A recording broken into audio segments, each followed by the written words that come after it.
October মাস নিয়ে আলোচনা করব। অক্টোবর মাস মানেই পুজোর মাস, আর এই অক্টোবর মাসের মাসিক রাশিফল নিয়ে বিস্তারিত আলোচনা করব। আপনাদের ভালো এবং মন্দ সবটাই জানানোর চেষ্টা করব, কারণ এই মাস আমাদের কিন্তু প্রত্যেকের ভালো হওয়া উচিত। কারণ এই মাস আমরা সকলেই মিলে সারা বছর আমাদের দুঃখ কষ্ট তো থাকেই, কিন্তু এই পুজোর সময়টা কোনো গরিব ভিখারি বড়লোক নেই, সকলেই চায় তাদের মতো করে আনন্দ করে একটু পুজোটা কাটাতে।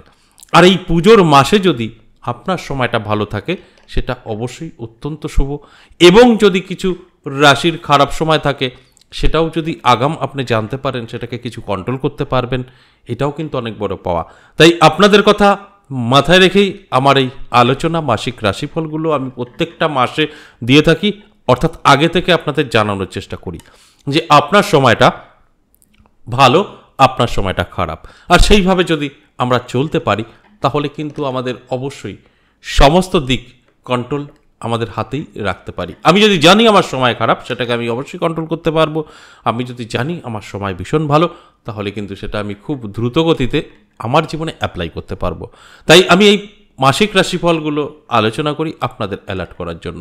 আর এই পুজোর মাস অবশ্যই আমাদের প্রত্যেকের উপরেই একটা কৃপা থাকছেই, মা দুর্গার এবং মা লক্ষ্মী এবং কালী, এই সকলের আশীর্বাদ অবশ্যই আমাদের প্রত্যেকের উপরই থাকবে।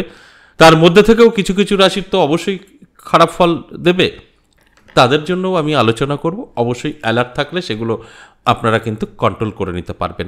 তাহলে প্রত্যেকটা মাসের মাসিক রাশিফল কিন্তু আমি গ্রহের গোচরের উপরে বলি। গ্রহের গোচর কি বলছে এই অক্টোবর মাস, তার উপরে নির্ভর করবে। অবশ্যই বেশ কিছু রাশির জাতক জাতিকাদের ভালোই হবে।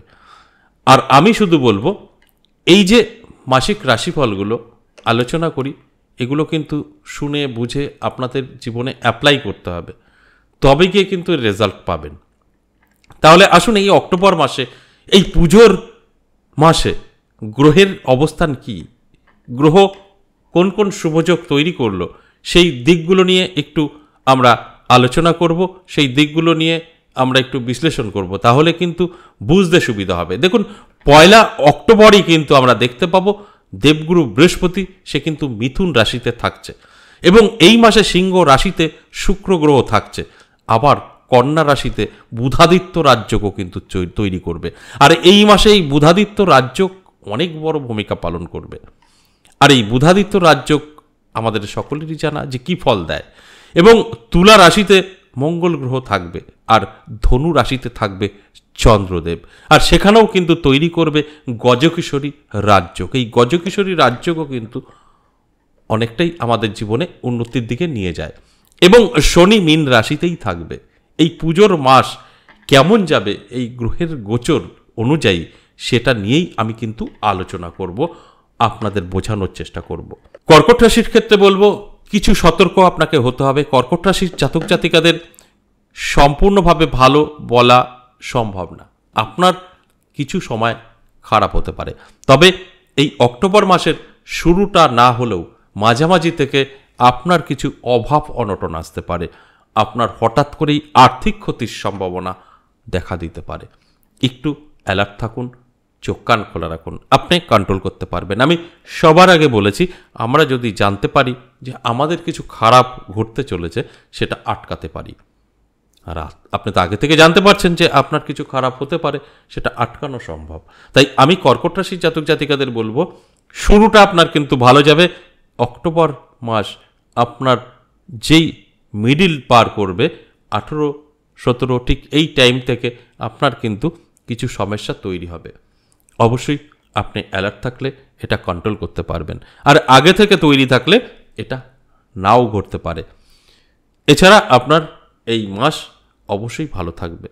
স্বাস্থ্য আপনার যথেষ্ট পজিটিভ থাকবে। তবে যারা বহুদিন অসুস্থ আছেন, এই কর্কট রাশির জাতক বা জাতিকা, বহুদিন ধরে মেডিসিন চলছে, আপনাদের কিন্তু কোনো উন্নতি নাও হতে পারে, নতুন করে আপনার সমস্যা আসবে না। এবং যারা ব্যবসা করছেন, একটু চোখ কান খোলা রাখুন, ব্যবসা ক্ষেত্রে সমস্যা কিন্তু তৈরি হবে। যে কোনো বিষয় নিয়ে আপনি অ্যালার্ট থাকলে এটা সামলে উঠতে পারবেন। এবং আপনার ব্যবসা স্থানে যে আপনার সঙ্গী, ছায়া সঙ্গী যাদের এরকম আছে, যে ব্যবসা দেখাশোনা করছেন আমার খুব কাছের লোক, বা অনেকের ম্যানেজার থাকে, তাই এদের কাছ থেকে আপনার ক্ষতির সম্ভাবনা থাকছে। অবশ্যই বলবো একটু চোখ কান খোলা রাখুন। এবং সদ্য বিবাহিত যারা আছেন, খুব অল্প দিন বিয়ে হয়েছে, তাদের ক্ষেত্রে কিছু সমস্যা তৈরি হতে পারে এটা সম্পর্কের, যে কারণে আমি প্রথমেই বলেছি যে আপনাদের একটু হিসাব করে পা ফেলতে হবে। আপনাদের কিছু সমস্যা তৈরি হতে পারে, এটা আপনাকে কন্ট্রোল করতে হবে, নিজে হাতে কন্ট্রোল করতে হবে। যদি আপনি কন্ট্রোল করতে পারেন তাহলে কিন্তু আপনি অবশ্যই এই অক্টোবর মাস সেফ থাকতে পারবেন। আর যদি কন্ট্রোল না করতে পারেন তাহলে আপনার সমস্যা কিন্তু তৈরি হতে পারে, এটা অবশ্যই আইনি ঝামেলাও জড়িয়ে যেতে পারেন। তাই আমি বলবো কর্কট রাশির জাতক জাতিকাদের অবশ্যই সতর্ক থাকতে। আপনি যতটা সতর্ক থাকবেন ততটা সেফ থাকবেন। আমার আলোচনার উদ্দেশ্যই আপনাদেরকে অ্যালার্ট করা। আপনারা অ্যালার্ট হবেন, যথেষ্ট ভালো থাকতে পারবেন। এবার আসুন আমার সাথে কিভাবে যোগাযোগ করবেন। যারা ভীষণভাবে বিপদে আছেন, ভীষণভাবে সমস্যায় আছেন, কি করবেন বুঝে উঠতে পারছেন না, আপনার শত্রু আপনাকে বরবাদ করে রেখেছে, শেষ করে দিয়েছে, বাড়ি ক্ষতি করে দিয়েছে, যেটা আমরা বাস্তু বলি, বাস্তু আপনার নষ্ট করে দিয়েছে, আপনার গর্ভ বন্ধন করে দিয়েছে, আপনার কর্ম বন্ধন করে দিয়েছে, আপনার বিবাহ বন্ধন করে দিয়েছে, আপনাকে বান মেরে বিছানায় ফেলে রেখেছে, বা আপনি ঋণগ্রস্ত হয়ে পড়েছেন, আপনার ব্যবসা ভালো চলছে না, চাকরি যাবে যাবে করছে, এবং নানাভাবে আপনি পিছিয়ে পড়েছেন, কি করবেন বুঝে উঠতে পারছেন না, যোগাযোগ করতে পারেন দূরে বা কাছে। এর আগে অনলাইন বন্ধ ছিল, এখন অনলাইন চালু আছে। শুধু একটাই অনুরোধ আপনাদের, যে দুটো নাম্বার আছে একটু কন্ট্রোল করবেন।